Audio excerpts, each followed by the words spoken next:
Welcome again to today's lecturette. I'm Dr. Leslie Jones, and today we're going to be continuing our discussion on children and the context of emergencies and disasters.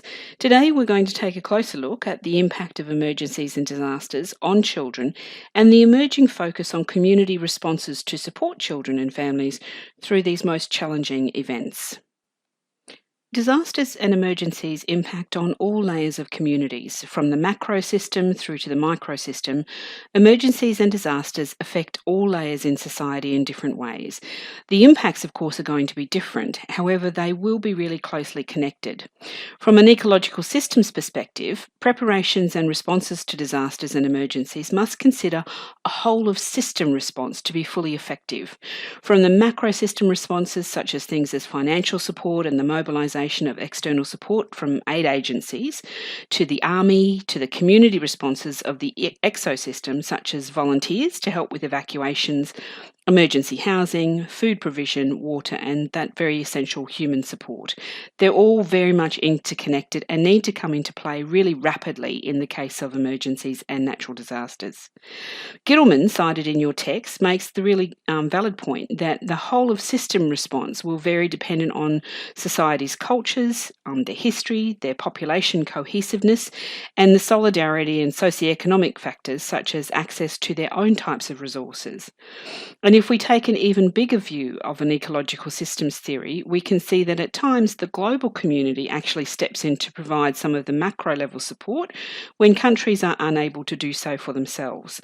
For example, if we take a look at the aid agency work of UNICEF in the subcontinent of Africa or currently in Syria, they're really good examples of how Bronfenbrenner's ecological model actually takes into account the whole of the world at different times, and particularly in places of war and disaster.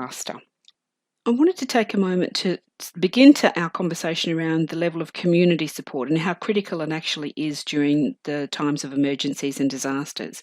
And there's a common assumption that the care of young children during these periods of times is almost the sole responsibility of parents. However, your text makes the claim that this is really flawed logic. As emergencies and disasters unfold for individual families, it's important to remember that, using that Bronfenbrenner's lens, this doesn't happen in isolation, but rather within a nested context of community and the broader macro system. Therefore, the impacts of emergency and disaster are likely to compromise the close proximal support offered by parents, as they too are swept up in the emergency or the disaster conditions. It is here that the important and critical work in the exo and meso systems, and in fact also the macro systems, have a really crucial role to play in minimising the impact of the emergency and disaster on young children and their families. They actually have a really active role to play. As disasters and emergencies unfold, children's parents may be directly involved for a range of circumstances and be separated from their children, and in which case the support and the resources for children can be significantly compromised or non-existent without the support of communities. Additionally, it's really important to recognise that even if parents are there, their own trauma may compromise their ability to effectively support their children at such a time. And therefore, planning for emergencies and disasters has to take into account that the community around the family and child have a far more active role to play with the direct support and interactions and proximal processes that help to support children during this period of time. And so, as we consider how communities think about their emergency and disaster planning and responses, it's also important to consider how inclusive the nature of that planning actually is. Moving beyond traditional ways of response, international aid workers have shared in one study that for them, the most effective form of planning is one that focuses on inclusive practices.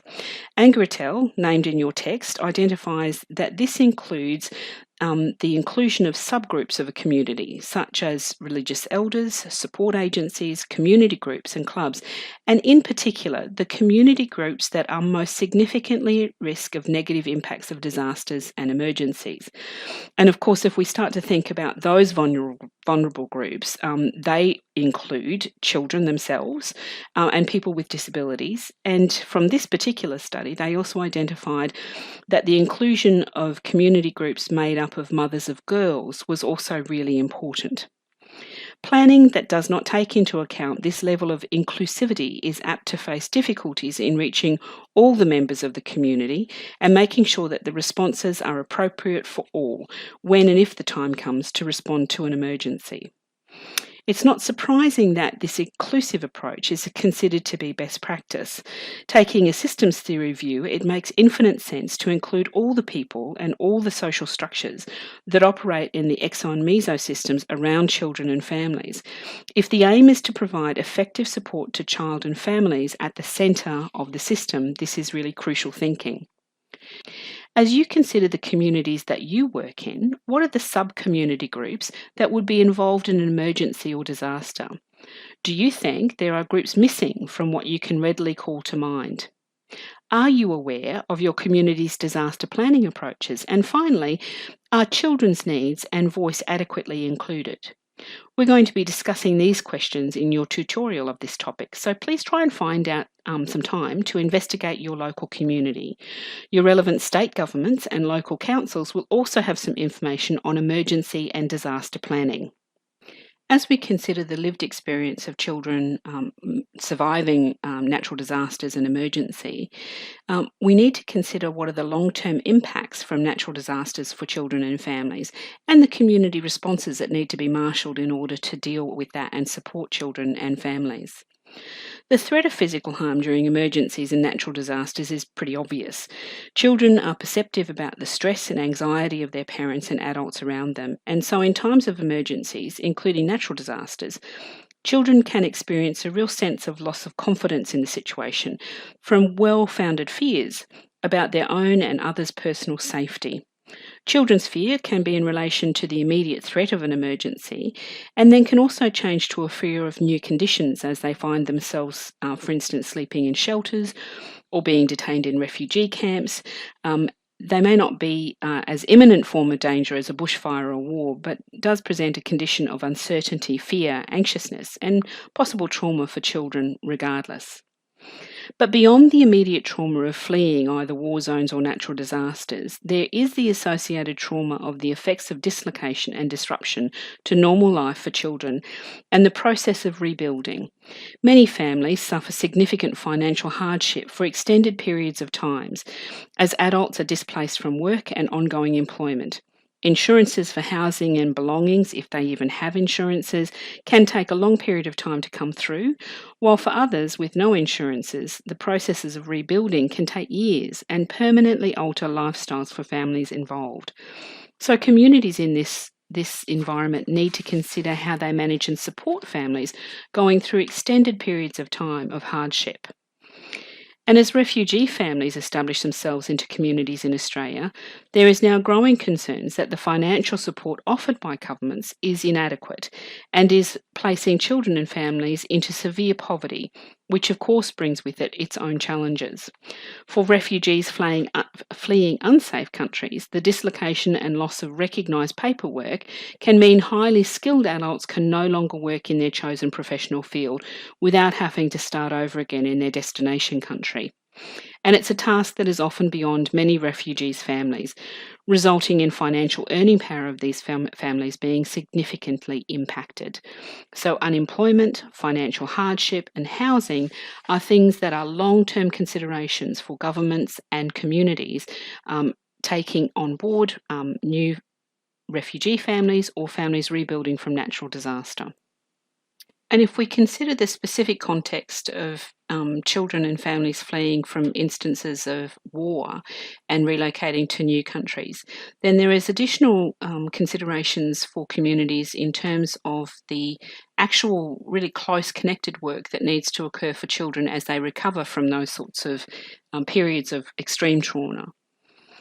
Children and families fleeing war or seeking asylum do so under really extreme distress and duress. Children and families experiencing sudden dislocation from their homes, extended families and culture are often exposed to extreme acts of violence and death that is well beyond the normal experiences of children and many adults outside of this very challenging context. The trauma of these experiences can manifest themselves in profound ways for young children as they process the event once they're through the immediacy. The Refugee Council of Australia provides information on the types of emotional and psychological impacts children fleeing war situations can often demonstrate. And they include things like PTSD and depression, anxiety, and fear.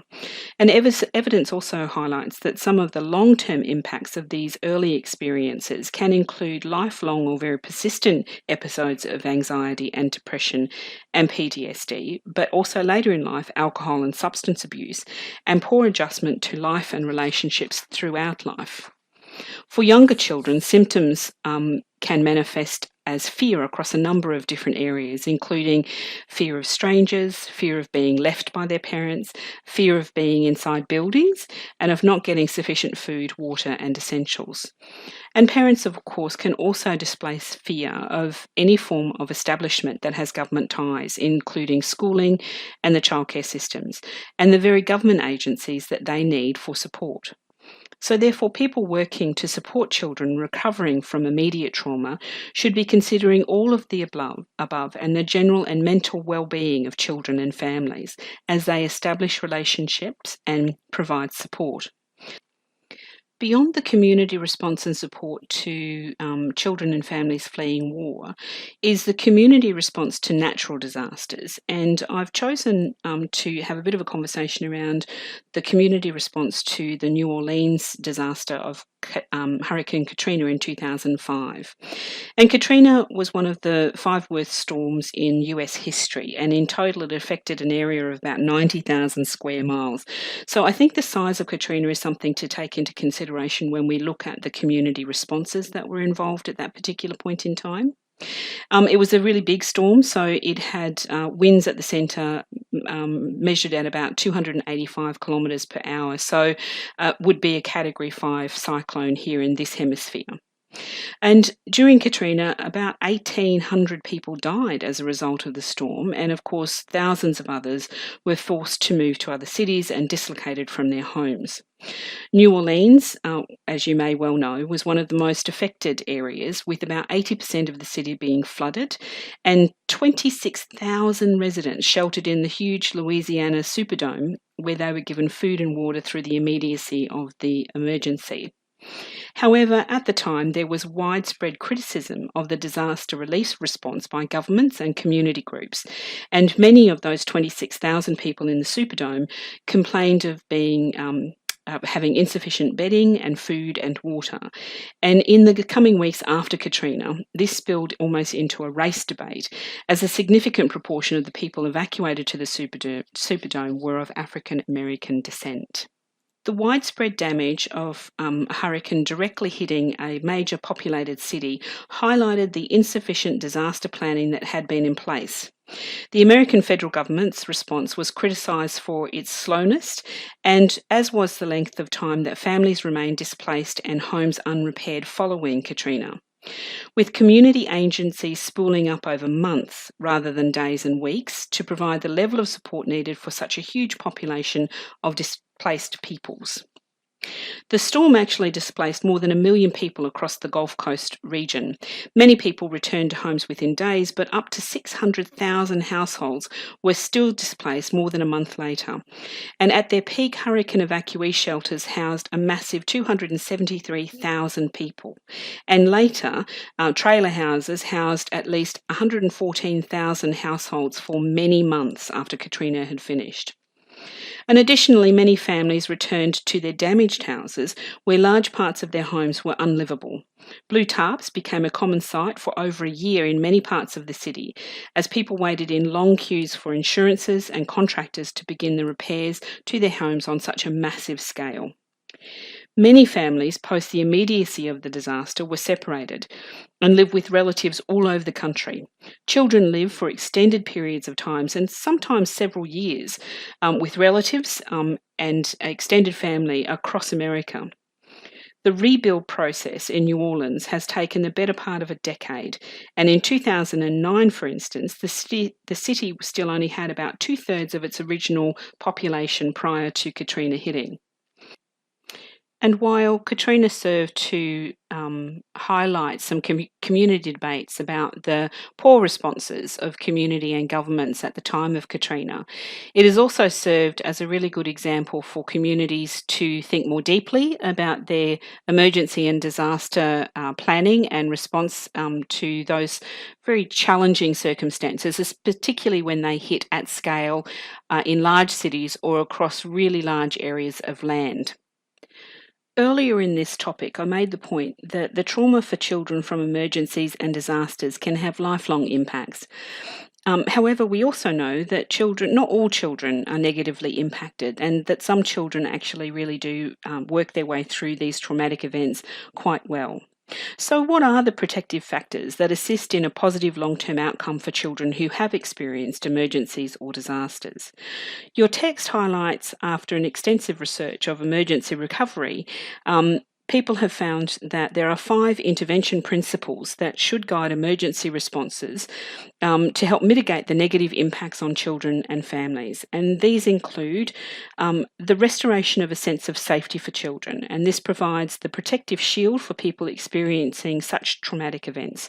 Children need to understand that life will return to normal and they will be okay.